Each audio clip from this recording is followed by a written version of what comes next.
Dans le labyrinthe des mots, des locutions et des expressions, on s'y perd parfois.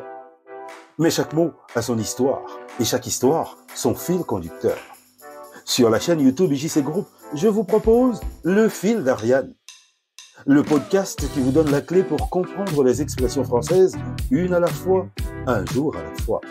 Le Fil d'Ariane, votre rendez-vous quotidien sur IJC Group.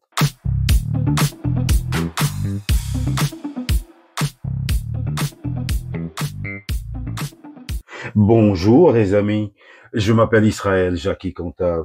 Bienvenue dans ce nouveau numéro dédié aux mots, aux locutions et aux expressions. Comme chaque jour, je vous propose d'effectuer ce voyage intergénérationnel consacré à la magie des mots et des expressions.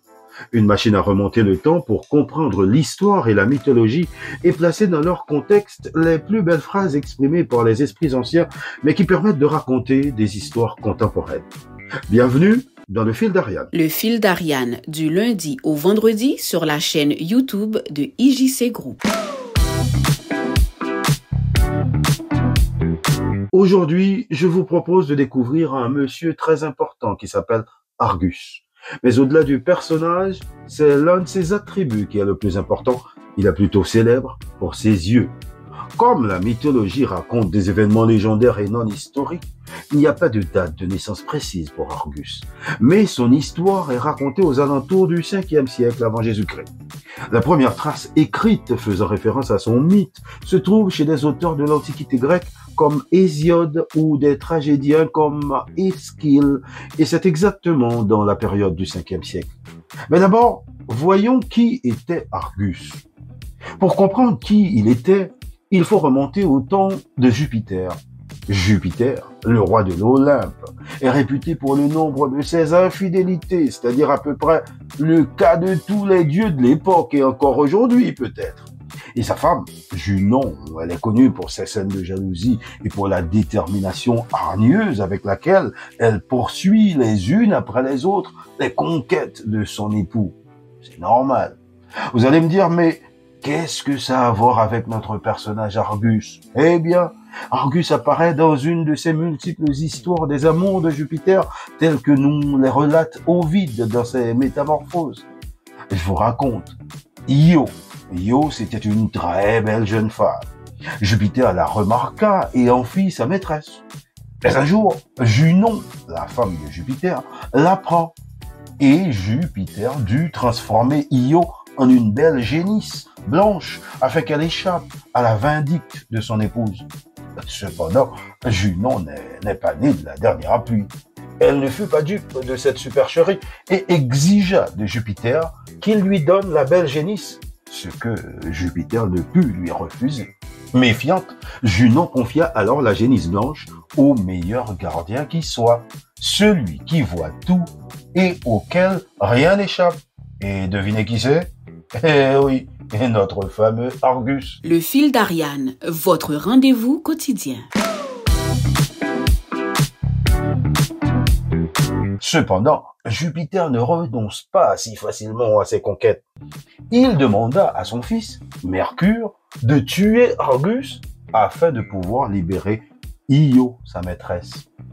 Mercure alla donc trouver Argus et réussit à l'endormir au son de sa flûte.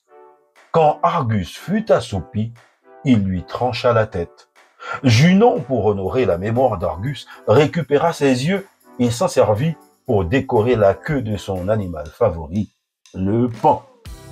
Celui-ci devint le plus bel oiseau que l'on connaît aujourd'hui. Dans la mythologie gréco-romaine, Argus est un géant. Les Grecs avaient donné à Argus l'épithète de Panoptes, qui signifie « celui qui voit tout », car ce géant avait des yeux partout. C'est sa particularité. On dit qu'il en avait une centaine répartis sur toute la tête ou sur tout le corps, selon certains auteurs. Sur ces 100 yeux, il y en avait en permanence 50 qui dormaient et 50 autres qui veillaient, de sorte qu'il était impossible de tromper sa vigilance. Aujourd'hui, avoir les yeux d'Argus, c'est une expression qui désigne celui qui voit tout, celui auquel rien n'échappe. L'expression s'applique donc à toute personne qui sait espionner efficacement. L'expression « avoir les yeux d'Argus » signifie être extrêmement vigilant, très observateur ou avoir un œil sur tout. C'est l'image d'une surveillance constante et d'une lucidité à laquelle rien n'échappe.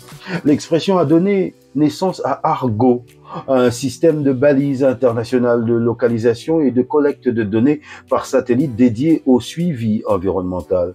Ce sont de petits émetteurs radio alimentés par pile ou énergie solaire qui peuvent être fixés sur des animaux, des oiseaux, des mammifères marins, des bouées océanographiques, des bateaux ou tout autre matériel à suivre. Chaque balise émet périodiquement un message contenant son numéro d'identification et des données, température, vitesse, etc., sur une fréquence stable. De nos jours, la balise d'Argo est également utilisée par des navigateurs. Elle leur permet de signaler leur position en cas de naufrage. Le fil d'Ariane, une expression, un jour à la fois. Et voilà les amis, le fil d'Ariane c'est fini pour aujourd'hui. Et comme vous avez maintenant les yeux d'Argus, vous pouvez aisément voir que le prochain épisode du fil d'Ariane arrive demain. Et nous parlerons de 2 mots, la bérésina d'un côté et la baraka de l'autre. D'ici là, continuez de vous abonner à la chaîne YouTube IJC Group pour découvrir d'autres contenus.